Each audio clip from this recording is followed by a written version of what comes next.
السلام علیکم ورحمۃ اللہ وبرکاتہ۔ آج ہم جانیں گے کہ اصل میں تقوی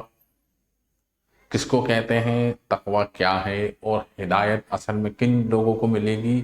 اور وہ کون لوگ ہیں جن کو اللہ تعالیٰ ضرور ہدایت دیں گے، اور اصل متقی یہی لوگ ہیں جن کے اندر یہ 5 چیزیں پائی جاتی ہیں۔ تو اللہ تعالیٰ نے سورہ بقرہ جو قرآن کی دوسری سورت ہے، اس کی پہلی آیت الف لام میم ذالک الکتاب لا ریب فیہ، تو یہاں سے لے کے آخر تک یعنی کہ جو ان 5 چیزوں پر ایمان لاتے ہیں۔ سب سے پہلی اگر بات کریں کہ متقی کون، متقی وہ جو شرک سے دور ہو کر اللہ کے اوپر ایمان لے آئے اور اللہ کے احکامات پر ٹک گئے، ان کو کہتے ہیں جی متقی۔ اور متقی لوگ تقوی اختیار کرتے ہیں، یعنی کہ گناہوں سے بچتے ہیں چھوٹے بڑے اور ان کو چھوڑ دیتے ہیں، تو ایسے لوگ ہوتے ہیں تو اللہ تعالیٰ ان کو ہدایت دے دیتا ہے، اور جب ان کو ہدایت مل جاتی ہے اور یہ 5 کام وہ کرنے لگتے ہیں تو اللہ تعالیٰ ان کو کر دیتے ہیں جی کامیاب۔ تو اگر قرآن کے اندر دیکھیں گے تو قرآن کی جب سٹارٹنگ ہوتی ہے تو ذالک الکتاب لا ریب فیہ، یعنی کہ یہ ایک ایسی کتاب ہے کہ اس کے اندر ہم شک کر ہی نہیں سکتے ہیں، چاہے ہماری وہ بات عقل کے اندر آئے یا نہ آئے، لیکن جو قرآن کے اندر لکھا ہے 100%، 100% بالکل کہہ سکتے ہیں سچ ہے، سچ ہے، اس کے اندر کوئی بھی شک اور شبہ نہیں ہو سکتا۔ سب سے پہلی بات تو اللہ تعالیٰ کہتے ہیں کہ متقی وہ جو غیب پر ایمان لائے۔ غیب پر ایمان مطلب آپ صلی اللہ علیہ وسلم نے جو کہہ دیا وہ حق ہے۔ اگر غیب کی اگر ڈیٹیل میں جائیں تو 7 چیزیں ہوتی ہیں جی غیب۔ آج ہم پڑھتے ہیں جی آمنت باللہ وملائکتہ وکتبہ ورسلہ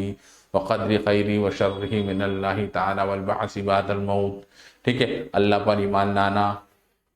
آمنت باللہ وملائکتہ اور اللہ کے فرشتوں پر ایمان لانا، وکتبہ اور اللہ کی کتابوں پر ایمان لانا، ورسولہ اور اللہ کے رسولوں پر ایمان لانا، وقدر خیرہ وشرہ اور اللہ جو ہماری کہتے ہیں نا مقدر قسمت، اس کے اوپر یقین لانا کہ اچھی بری جو قسمت ہے وہ اللہ کی طرف سے ہے، وقدر خیر وشرہ من اللہ تعالی والبعث بعد الموت، اور مرنے کے بعد دوبارہ زندہ اٹھائے جانے پر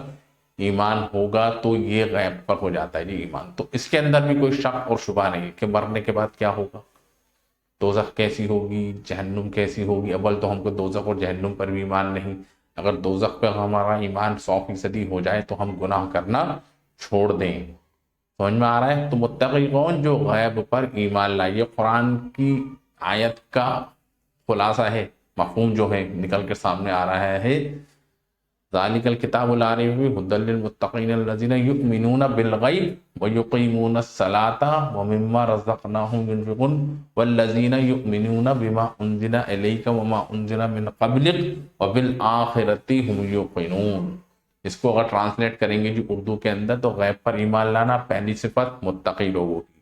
دوسری کیا ہے، نماز کو قائم کرنا۔ نماز کو قائم کرنے کا مطلب یہ ہے کہ ایک تو آپ کو اپنی نماز پڑھنی ہی ہے، اور آپ کو یہ فکر کرنی ہے کہ میرے گھر والے نماز کس طریقے سے پڑھنے لگیں، میرے محلے بستی کے لوگ کس طریقے سے مسجد میں جانے لگیں۔ تو یہ فکر آپ کی جتنی وسیع ہوگی آپ اتنا ہی نماز کو قائم کرنے والے ہوں گے۔ سٹارٹنگ اپنی ذات سے کرنی ہے، اپنے گھر والوں کی، اپنے محلے بستی کی، اپنے شہر کی، اپنے ضلع کی، اور یہ فکر ہم کو کرنی ہے کس طریقے سے تمام امت مسلمہ نماز پر آ جائے۔ تو متقی لوگ کی دوسری پہچان کیا ہے کہ وہ نماز کو قائم کرتے ہیں۔ اب آپ دیکھ لیں جی آپ کون سی کیٹیگری کے اندر آتے ہیں۔ اور جو کچھ اللہ نے ان کو دیا ہے اس میں سے خرچ کرتے ہیں، یعنی کہ اللہ تعالیٰ نے جو ان کو مال دیا ہے، ٹھیک، اس کو اللہ کی راستے میں خرچ کرتے ہیں، یعنی کہ زکوٰۃ دیتے ہیں، صدقہ دیتے ہیں، خیرات کرتے ہیں۔ تو یہاں پر جو سب سے مین جو بنیادی اصول ہے وہ ہے جی زکوٰۃ، یعنی کہ وہ زکوٰۃ دیتے ہیں، جو اللہ تعالیٰ نے ان کو دیا ہے اس میں سے، یعنی کہ جو مال ان کو دیا ہے اس میں سے کچھ اماؤنٹ کو وہ اللہ تعالیٰ کے راستے میں خرچ کرتے ہیں۔ سارا اماؤنٹ کا نہیں یہاں پہ لکھا، اللہ نے جو کچھ ان کو دیا ہے اس کو خرچ کرتے ہیں، اللہ نے جو کچھ ان کو دیا ہے اس میں سے خرچ کرتے ہیں، یعنی کہ زکوٰۃ دیتے ہیں جی 2.5% اپنی ایٹ لیسٹ، یہ حکم کے درجے میں آ جاتی ہے۔ غیب پر ایمان ہو گیا، نماز قائم کرنا، اور جو اللہ نے ان کو دیا ہے اس میں سے خرچ کرتے ہیں۔ یہ 3 صفاتیں اگر آپ کے اندر ہیں تو آپ متقی ہیں۔ اور چوتھی صفات کیا ہے جی؟ محمد صلی اللہ علیہ وسلم پر ایمان لاتے ہیں جو ان کے اوپر نازل کیا گیا، یعنی کہ قرآن جو اللہ تعالیٰ نے آپ صلی اللہ علیہ وسلم پر نازل کیا،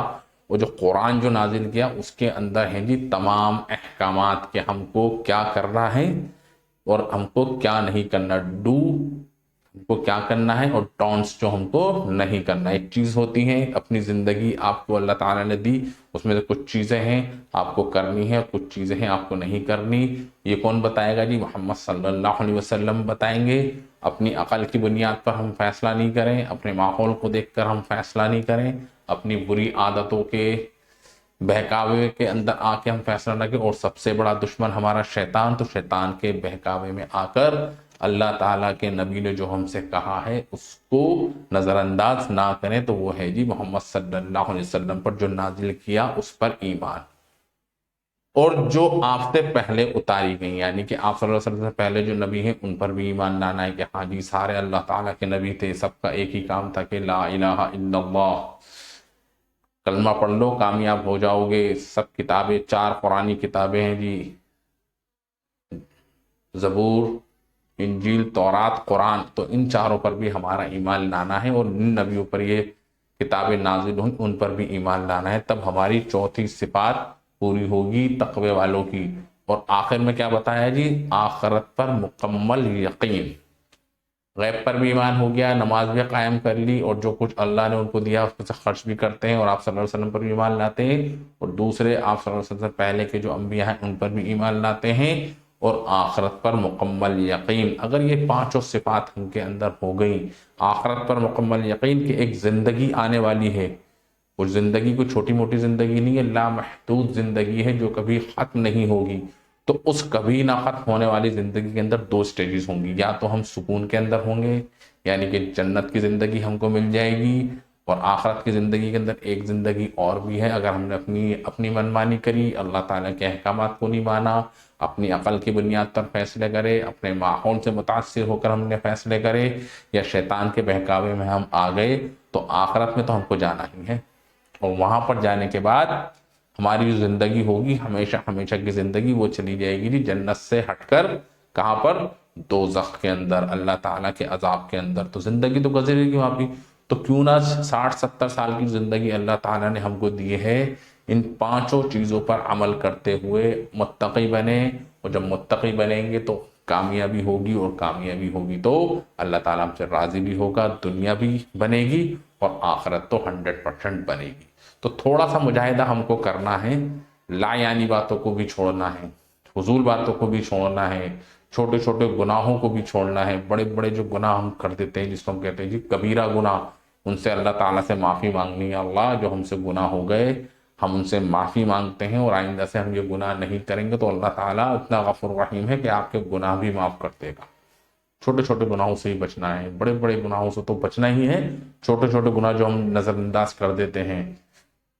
نماز پڑھیں گے تو چھوٹے گناہ معاف ہو جائیں گے، وضو کریں گے چھوٹے گناہ معاف ہو جائیں گے، اچھا کام کریں گے تو چھوٹے گناہ معاف ہو جائیں گے، درود پڑھیں گے اللہ تعالیٰ گناہ معاف کریں گے۔ تو سارے عمل اپنی زندگی کے اندر ہم کو لانے ہیں، اور سب سے مین عمل نماز کو قائم کرنا ہے۔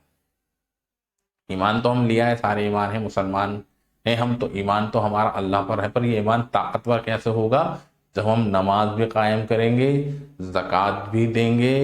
اللہ تعالیٰ کے نبی پر بھی ایمان لائیں گے، اور آخرت پر ایمان لائیں گے، تو یہ چیزیں جو چاروں ہماری اسٹرانگ ہوں گی تو یہ آٹومیٹکلی ہمارا غیب پر ایمان بن جائے گا۔ تو جب غیب پر ایمان بنے گا اللہ تعالیٰ بھی خوش ہوں گے، جنت بھی ملے گی، دوزخ سے آزادی ہوگی، اور اللہ تعالیٰ کا ہم دیدار بھی کریں گے جی، اور آپ صلی اللہ علیہ وسلم کے دست مبارک سے حوض کوثر پر پانی بھی پئیں گے۔ تو آپ سوچ لیں کہ آپ کو اپنی زندگی کس طریقے سے گزارنی ہے، اپنی منمانی زندگی گزارنی ہے یا رب چاہی زندگی گزارنی ہے، ہوگا وہی جو اللہ تعالیٰ چاہیں گے۔ السلام علیکم ورحمۃ اللہ وبرکاتہ۔